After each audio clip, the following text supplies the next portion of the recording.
آپ یقین کریں سیاسی جماعتوں کا اتنا برا حال ہے کہ ان کے لیڈر کے بارے میں کوئی بات کرے تو پاگل ہو جاتے ہیں یہ احتجاج کر کر کے.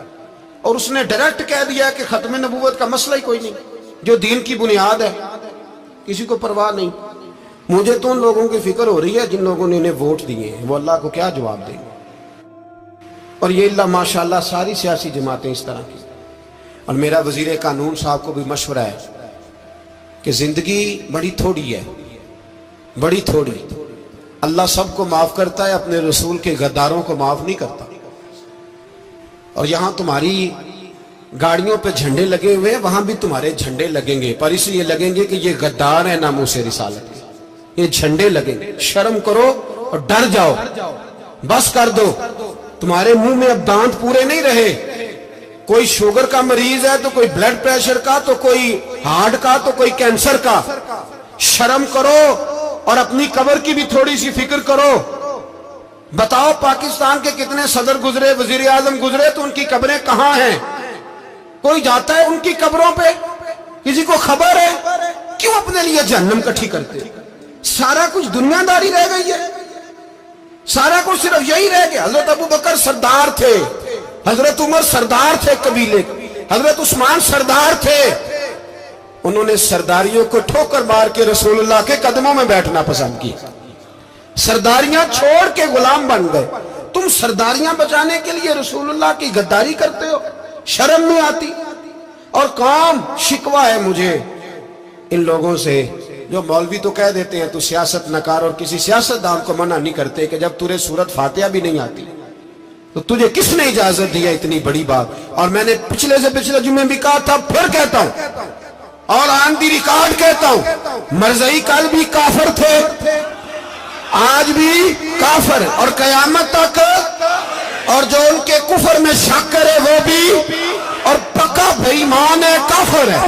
وہ وزیر قانون ہو یا صوبائی ہو یا وفاقی ہو, من شک فی کفر ہی فقط کفر. جو مرزائی کے کفر میں شک کرے وہ بھی کافر ہے. ہمارے رسول آخری رسول ہے. ہم کسی کو یہ اجازت نہیں دیں گے کہ وہ ختم نبوت میں رخڑا ڈالنے کی کوشش کرے. ہم کسی کو یہ اجازت ہے. اور تم نے قوم کو لوٹا, لوٹتے رہو. اب ایمان پہ ڈاکے تو نہ ڈالو. تمہیں دولت لوٹ کے پیٹ نہیں بھرا, اب ایمان لوٹنا شروع کر لیا. تمہارا فیکٹریاں لوٹ کر, قومی خزانہ لوٹ کر پیٹ نہیں بھرا. بھائی مانو اب دین بیچ کر اپنی حکومتیں پکی کرو گے. اور وہ لوگ بھی تیار ہو جائیں جو ان بے ایمانوں کو منتخب کرتے ہیں, ان سے بھی سوال کرے گا ختم نبوت کا موضوع قیامت کے دن. یہ تم بتاؤ. ان کو سپورٹ کرتے تھے جو رسول اللہ صلی اللہ علیہ وسلم کے بعد بھی کسی نبی کو نبی ماننا درست جانتے تھے. شرم آنی چاہیے, خیال ہونا چاہیے. اور میں نے کہا کہ ہمارا دل نہیں چاہتا, آپ یقین کریں. ہمیں شوق ہے جلوس نکالنے کا, تمہارے خلاف باتیں کرنے کا. تم نے روز تھرمامیٹر نکالا ہوتا ہے, چیک کرتے ہو کہ ایمان کتنا ہے کتنا نہیں ہے. یہ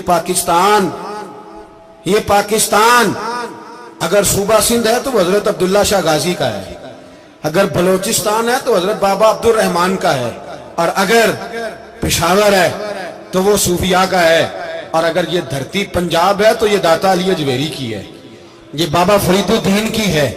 اس میں کسی غدار کو قبضہ کرنے کی اجازت بالکل نہیں ملے گی. اور ہم وہ لوگ بھی نہیں جو چپ کر کے اندر سوتے رہیں, قوم جو کرتی ہے کرتی رہے, ہمیں پرواہ نہیں. نا, ایسی کوئی بات نہیں. کوئی بندہ نہ سمجھے کہ انہیں ہوش نہیں, انہیں پتہ نہیں. ہمیں سارا کچھ ہی آتا ہے.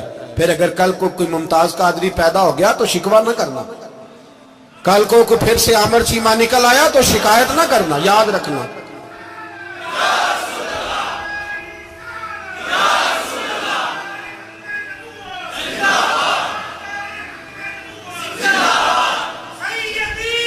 تو میرے بھائی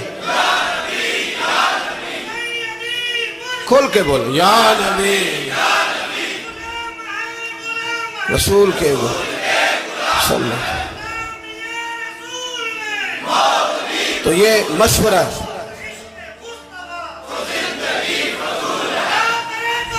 جزاک, تو یہ تمہیں مشورہ ہے.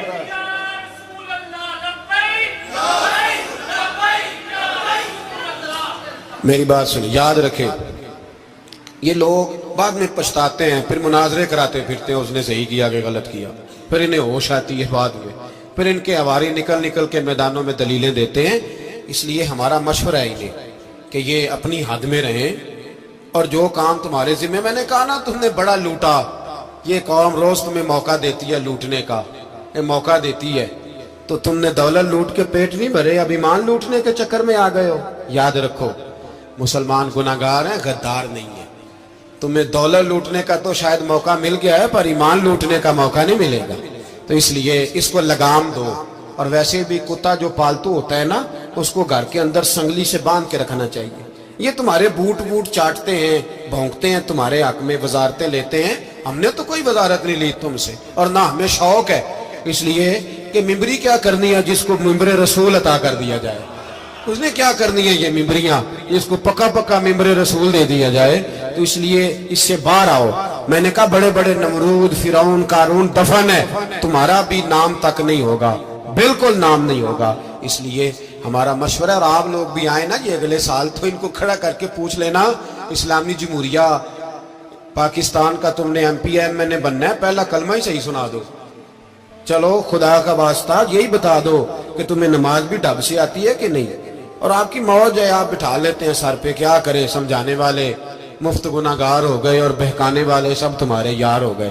اس لیے یہ چھیڑتے ہیں جان بوجھ کے، اور پھر جب کوئی ممتاز قادری علیہ رحمہ پیدا ہوتے ہیں پھر انہیں دشواری ہوتی ہے، پھر ان کا جینا مشکل ہو جاتا ہے، یہ موقع دیتے ہیں، پتہ نہیں کس کے ایجنڈے پہ عمل کر رہے ہیں۔ میرا سوال یہ ہے، میں نے پچھلے جمعے پھر میرا سوال ہے کہ میں پوچھتا ہوں اس آدمی کو ضرورت کیا ہے ختم نبوت پر بات کرنے کی، جب امت مسلمہ کے متفق کا فیصلہ ہے کہ مرزائی کافر، اسمبلی نے بل پاس کر دیا کہ مرزائی ان کو اقلیت قرار دے دیا، اور جب سے وہ اقلیت بنے نہ ہم نے ان کی عبادت گاہ جلائی، نہ ہم نے ان کو قبروں سے نکالا، نہ ہم نے، بس ٹھیک ہے جیسے عیسائی رہتے ہیں، یہودی سے کس ملک میں رہتے ہیں وہ بھی رہے، اقلیت بن کے رہے، کوئی اعتراض، پر تم انہیں کھینچ کھونچ کے کیوں قریب کرتے ہو؟ تمہارا کیا جرانہ ہے ان کے ساتھ؟ بتاؤ تو صحیح۔